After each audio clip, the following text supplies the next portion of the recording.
Welcome back to my mini vlog. ನಮ್ಮ Aishu birthday ಮುಗ್ದು 3 ದಿನ ಆದ್ಮೇಲೆ ನಾವು ಅವಳ ಬರ್ಡೇನ ಸೆಲೆಬ್ರೇಟ್ ಮಾಡೋಣ ಅಂತ ಹೊರಟ್ವಿ. ಕಾಂಚುದೇವು ಆಟೋ ತೊರಟ್ರು, ನಾವು ಸ್ಕೂಟಿಲಿ ಫಾಲೋ ಮಾಡ್ಕೊಂಡು ನಾವು ಬಂದಿದ್ದು ಕೌಸ್ತುಭಗೆ. ಪಿಜ್ಜಾ ತಿನ್ನಂಗಾಗಿತ್ತು ಅಂತ ಪಿಜ್ಜಾನ ಆರ್ಡರ್ ಮಾಡಿ ಬಂದಿದ್ದು ಬಿಸಿ ಬಿಸಿ ಪಿಜ್ಜಾನ ತಿಂದು ಖಾಲಿ ಮಾಡಿದ್ವಿ. ಪಿಜ್ಜಾ ತಿಂದು ಸಾಲಿಲ್ಲ ಅಂತ ಹಾಗೆ ಹೋಗಿ ಚಂಪಾಕಲಿ ಮತ್ತೆ ಪೊಟೆಟೊ ಟ್ವಿಸ್ಟರ್ನ ತಗೊಂಡು ತಿಂದ್ವಿ. ನಮ್ಮ ದೇವು ನೋಡಿ ಚಂಪಾಕಲಿನ ಎಲ್ಲಾರ್ಗೂ ತಿನ್ನಿಸ್ತಿದ್ದಾಳೆ.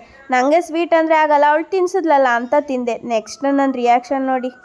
ನೆಕ್ಸ್ಟ್ ನನ್ನ ಫೇವ್ರೆಟ್ ಪೊಟೆಟೊ ಟ್ವಿಸ್ಟರು ಕಾಂಚು ತೊಗೊಂಬಂದು ಕೊಟ್ಲು. ಅಲ್ಲಿಂದ ತಿಂದು ಖಾಲಿ ಮಾಡಿ ಬರ್ಡೇ ಸೆಲೆಬ್ರೇಟ್ ಮಾಡೋಕ್ಕೆ ಕೇಕ್ ಇಲ್ಲದೆ ಹೋದ್ರೆ ಹೇಗೆ, ಅದಕ್ಕೋಸ್ಕರ ಬೇಕ್ರಿಗೆ ಹೋಗಿ ಕೇಕ್ನ ತಗೊಂಡು ರುಚೀಸ್ಗೆ ಬಂದ್ವಿ ಊಟ ಮಾಡೋಣ ಅಂತ. ಕೇಕ್ನ ತಿಂದು ತಿಂದು ಬೋರ್ ಆಗಿತ್ತು. ತುಂಬಾ ದೊಡ್ಡ ತಗೊಂಡು ಸುಮ್ಮನೆ ಯಾಕೆ ವೇಸ್ಟ್ ಮಾಡೋಣ ಅಂತ ಪುಟಾಣಿ ಕೇಕ್ನ ತಗೊಂಡು ಸಿಂಪಲ್ ಆಗಿ ಸ್ವೀಟ್ ಆಗಿ ಸೆಲೆಬ್ರೇಟ್ ಮಾಡೋಣ ಅಂತ ಈ ತರ ರೆಡಿ ಮಾಡೋದು. ಕೇಕ್ ಕಟ್ ಮಾಡೋಕ್ಕೆ ಚಾಕು ತಂದಿರ್ಲಿಲ್ಲ ಅಂತ ಹೋಗಿ ಫೋರ್ಕ್ ತೊಗೊಂಬಂದಿದ್ದಾಳೆ ಕಟ್ ಮಾಡೋಕ್ಕೆ. ಸರಿ ಯಾವುದೋ ಒಂದು ಅವಳಿಗೆ ಇಷ್ಟ ಬಂದಿದ್ದು ಅಂತ ಅದರಲ್ಲೇ ಕಟ್ ಮಾಡಿಸಿ ನೋಡಿ ಎಲ್ಲಾರ್ಗು ತಿನ್ನಿಸ್ತಾ ಇದ್ದಾಳೆ. ಎಲ್ಲರೂ ಒಂದೊಂದು ಪೀಸ್ ಕೇಕ್ನ ತಿನ್ಕೊಂಡು ಊಟ ಮಾಡೋಣ ಅಂತ ಸ್ಟಾರ್ಟ್ ಮಾಡಿದ್ವಿ.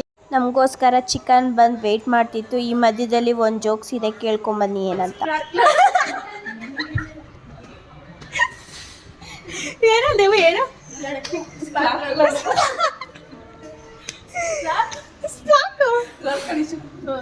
ಸ್ಪಾರ್ಕ್ಲರ್ ಅಂತ ಹೇಳಕ್ಕೆ ಅಷ್ಟು ಸಾಹಸ ಮಾಡ್ತಿದ್ರು. ಕೊನೆಗೆ ಜ್ಯೂಸ್ ಬಂತು, ಅದನ್ನ ಕುಡಿದ್ಬಿಟ್ಟು ಅಲ್ಲಿಂದ ಹೊರಡ್ರು. ಮನೆಗೆ ಬಸ್ ಹತ್ಸಿ ನಾವು ಮನೆಗೆ ವಾಪಸ್ ಬಂದ್ವಿ.